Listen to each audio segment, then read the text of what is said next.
Okay, Dwayne. This question is uh, that of Jean Bosco, and in the real side experience, he found himself in a certain room, and uh, they were they were doing with some people who seemed like magicians dealing with psychic forces, and they did some piercings on his body, and then later he sensed that there were some entities in the room, and then they wanted him to accept that he was the cause of what was happening to him. So he refused within himself to succumb to that kind of condition. And so his last recourse was to use the nuyu, and when he sang the nuyu, he was able to disperse all the entities that were around. He scattered all of them.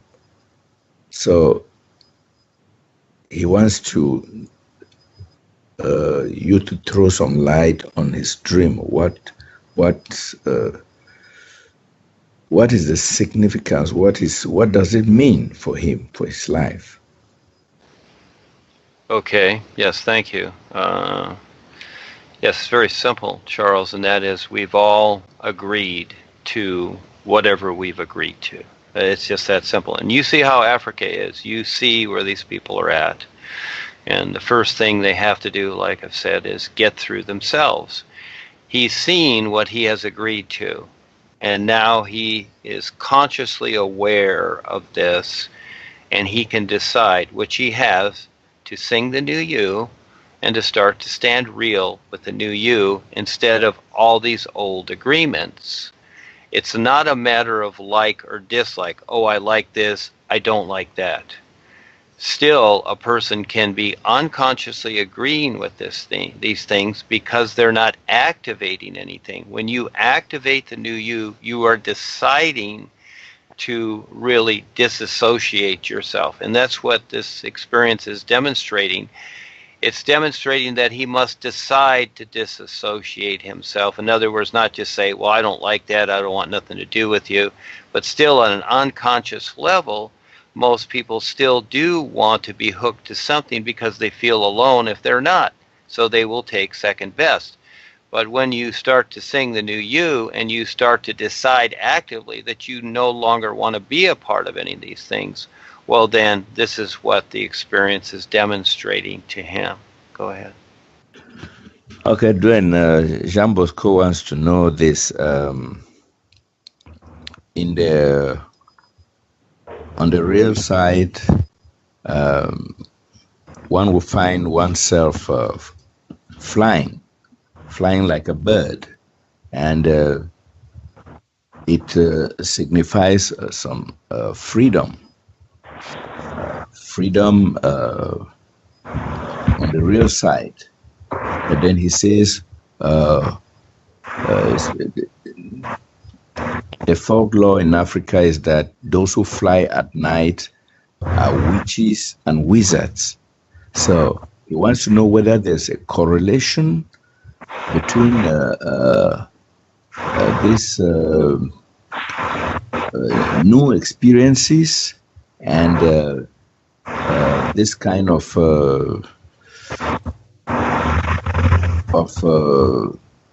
dark experiences that the witches and wizards have. So, I think we have to I put get him it. out here.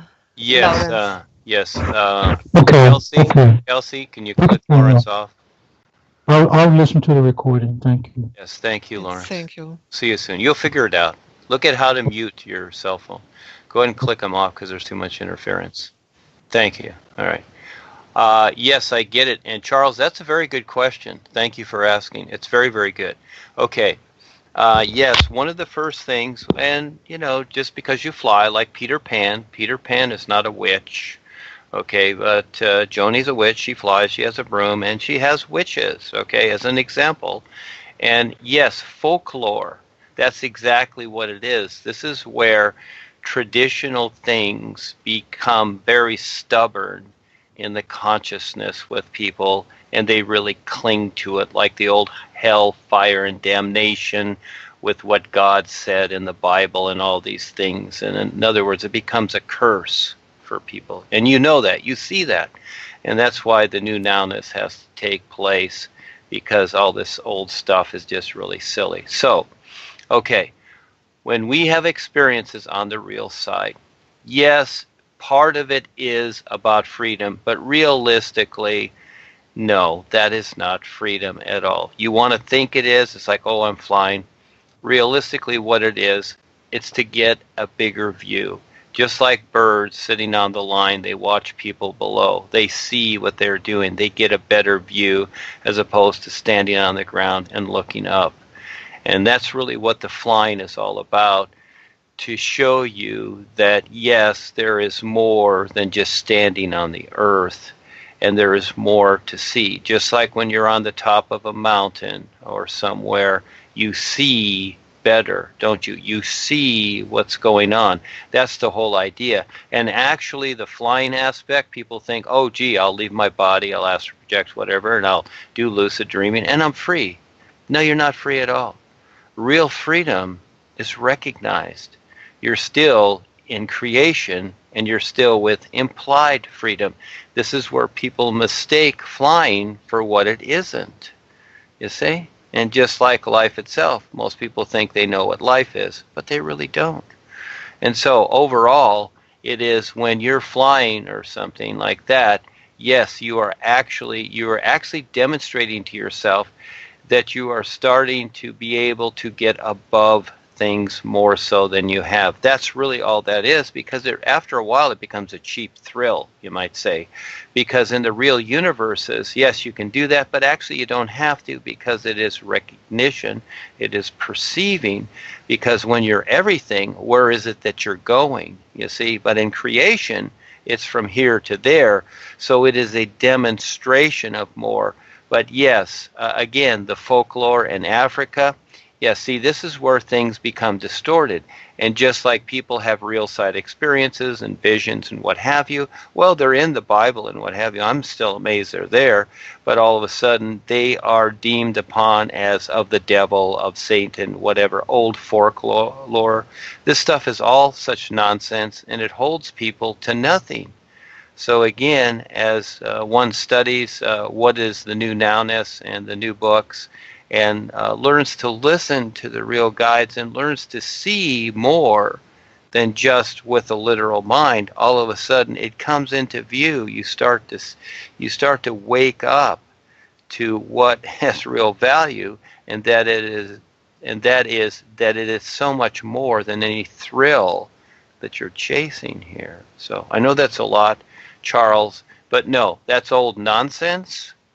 That's all it is. And flying is an aspect. It is not the true reality, but it is part of the experience of getting above what you already are or what you've decided to be here. Go ahead, young man. Thank you. That's a good one. Yeah, Dwayne, this is another funny one.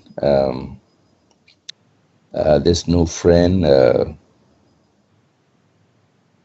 recounts the real side experience of his spouse, who is so much into Christianity.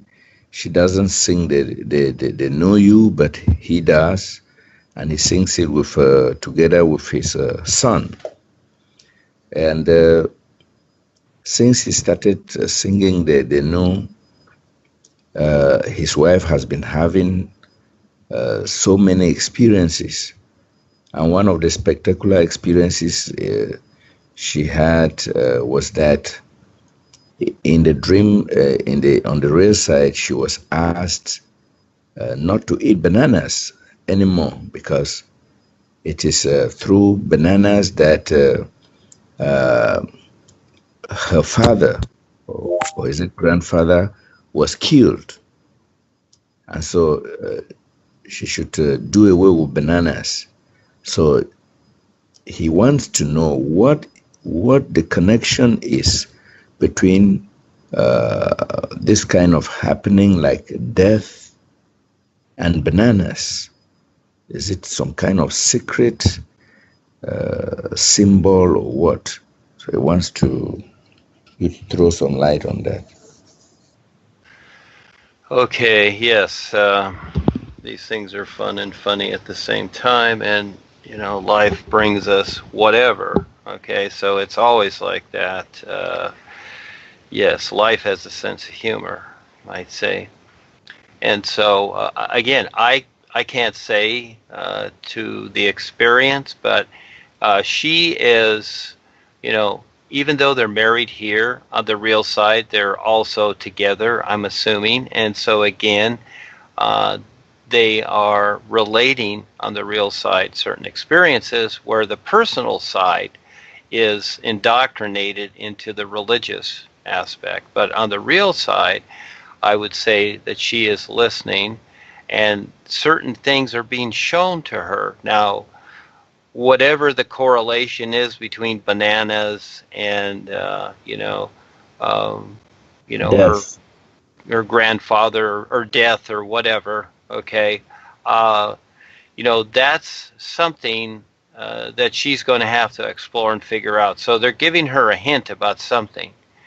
And so this is also part of her wake up in the personal side to see more. But she must decide that. It's not going to just happen, but she must decide that. So she will have the struggle with her religious beliefs and her real side experiences. So in this, it's more of a personal area, but it's for her wake up also. So again, that's the challenge that he can discuss with her if she's willing. And also keep in mind the child that is there doing the new you.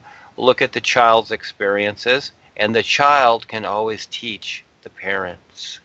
You see, so he can have his son actually help here for a better understanding. It's not about beliefs. It's not about right and wrong, who's good or bad. It's about, do you want the understanding? Do you want to see what's going on? So again, yes, it's a challenge, but they all came together. They're having these experiences, which is all fine. But certain things they must figure out. So I would say bananas are used as an idea. It's not bananas themselves, but we'll see. We'll see. This is fun. Thank you for sharing. Yeah.